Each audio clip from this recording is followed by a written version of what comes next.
What's up, baseball fans? Welcome to my final mock draft, where today I'm going to go over picks 11 through 20.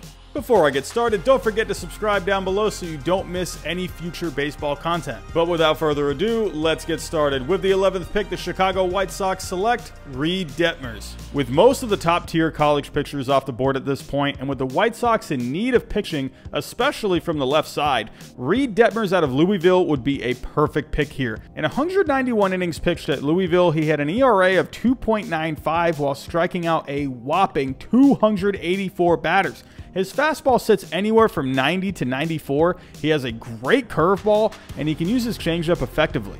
He can repeat his delivery well, he throws a lot of strikes, and he misses a lot of bats. What concerns scouts a bit is whether or not his velocity will translate well to the majors, but with the vertical movement in his fastball, the amount of break in his curve, along with how well his control is, Detmers could absolutely be a solid pitcher in this league. With the 12th pick, the Cincinnati Reds select Garrett Crochet. The Reds could also use more pitching in their system, so they go with flamethrower Garrett Crochet. He sits in the upper 90s most of the time with the ability to touch 100 on his fastball, along with a solid slider and a decent changeup.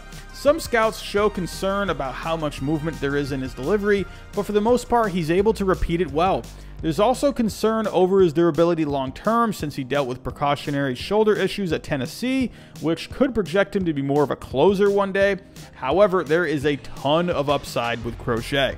With the 13th pick, the San Francisco Giants select Tyler Soderstrom. Back in 1993, the Giants selected Steve Soderstrom at number 6, so they're going to pick his son here at number 13. He's one of the best high school hitters in this draft. Hitting from the left side, he has a great swing, and he's an above-average hitter with potential for more power down the road as he grows more into his frame. He is a catcher right now, but scouts say he's going to be better off playing a corner outfield spot or one of the corners in the infield. His uncertain future position-wise holds him back slightly, but his ability to hit is what will end up carrying him in the future. With the 14th pick, the Texas Rangers select Garrett Mitchell. The Rangers don't have a bad farm system, but it's not great either. With only 2 players in Major League Baseball's top 100 prospects, they need to pick the best available player in Garrett Mitchell. Garrett Mitchell is one of the toolsiest players in this draft and is arguably the fastest runner in this draft. In earlier mock drafts, he was in the top 10 on a lot of boards, but questions about his swing mechanics, his lack of power, and his type 1 diabetes have come up. Regardless though, he has a ton of potential, and he absolutely could be a really good player in this league. With the 15th pick, the Philadelphia Phillies select Nick Bitsko. In years past, the Phillies have usually looked more towards college players, but with new scouting director Brian Barber in charge, who's been known to have more of an open mind when it comes to drafting, they go with the home state kid out of Central Bucks East High School in Pennsylvania, Nick Bitsko. At 6'4" and 220 pounds, he has a fastball that sits anywhere from 92 to 97, a plus curveball, a solid changeup, and has the ability to throw them all for strikes.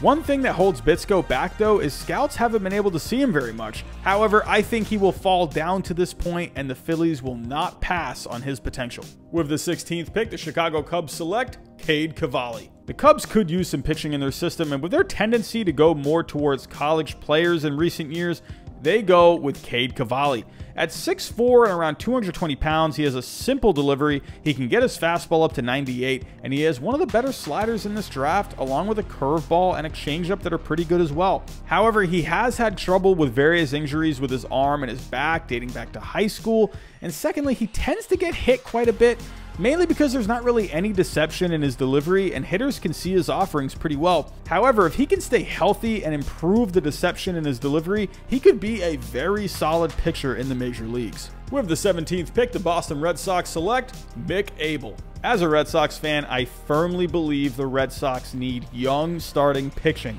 In this draft, there are 3 high school pitchers that are considered the best prep pitchers available, and that's Mick Abel, Jared Kelly, and Nick Bitsko. While Jared Kelly has great velocity and Bitsko has great advanced metrics, Abel is the complete package out of the 3.